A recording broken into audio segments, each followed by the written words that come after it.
ఈ ఎన్నికల నెలలో వాళ్ళు వెళ్ళి ఇళ్ళకి ఇచ్చినంత మాత్రాన ఇళ్ళకెళ్ళి ఇచ్చినంత మాత్రాన దాని ప్రభావం పడిపోదు.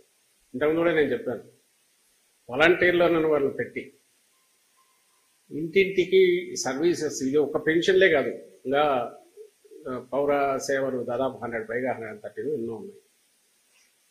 అలాగే ప్రభుత్వానికి కావాల్సిన ఇన్ఫర్మేషన్ తీసుకుని రావడం కూడా వాలంటీర్ చేస్తుంటారు. ఇది ఒక బాధ్యత. 2,60,000 మంది దాకా పనిచేస్తున్నారు. ఆ బాధ్యతల్లో ఇది ఒకటి. నిజంగా గన వాలంటీర్లను పెట్టినా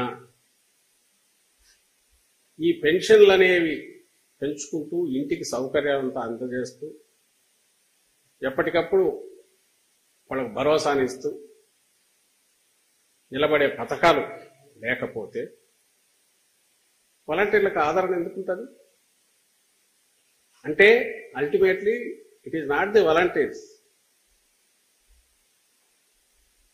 ఇట్ ఈస్ ది బెనిఫిట్.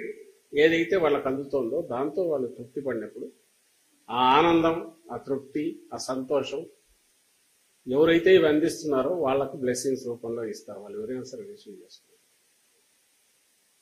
అది వాలంటీర్లు పరిసే వాళ్ళని పెట్టినందువల్ల వస్తున్నది కాదు. వాటికి క్యారియర్ లాగా వాటికి తీసుకెళ్లే వాళ్ళు వాలంటీర్లు కాబట్టి వాళ్ళ మీద అభిమానం. నువ్వు ఒక నెల ఆపినంత మాత్రాన అది ఆగుతుందే అభిమానం? జగన్ గారి మీద, జగన్మోహన్ రెడ్డి గారి మీద ఉండే అభిమానం ఇప్పుడు ఈరోజు పెన్షన్లు తీసుకుంటున్న వాళ్ళకి కానీ మిగిలిన వాళ్ళకి కానీ తగ్గుతుందా? ఆ మాత్రం నీకు ఆలోచన రాలా? పైగా నువ్వు చెప్తే నేను ఎక్కడ వెంటబడి పడతారో అనే భయంతో నీ బినామీలతో దీనికోసమే ఒకటి సంస్థను పెట్టించి దాంతో సుప్రీంకోర్టుకు వెళ్ళి ఆ తర్వాత బయట నానాయాగి చేసి ఎలక్షన్ కమిషన్ వచ్చాక దాని మీద ప్రెజర్ పెట్టి ఆఖరకు సాధించుకున్నాను. ఏం సాధించినావు? వాలంటీర్లు లేకుండా పెన్షన్లు అనేవి ఎట్లా ఎలక్షన్ కమిషన్ ఆల్టర్నేటివ్ అరేంజ్మెంట్స్ చేయండి.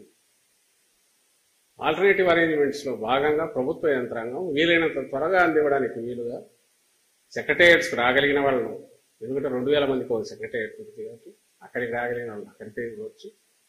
రాలేని వాళ్ళు ఎవరన్నా ఉంటే ఇంటికి వెళ్ళి ఇస్తాము. నార్మల్ డేస్లో ఒక రోజులో 80-90% అయ్యి 2-3 రోజులు పట్టచ్చు.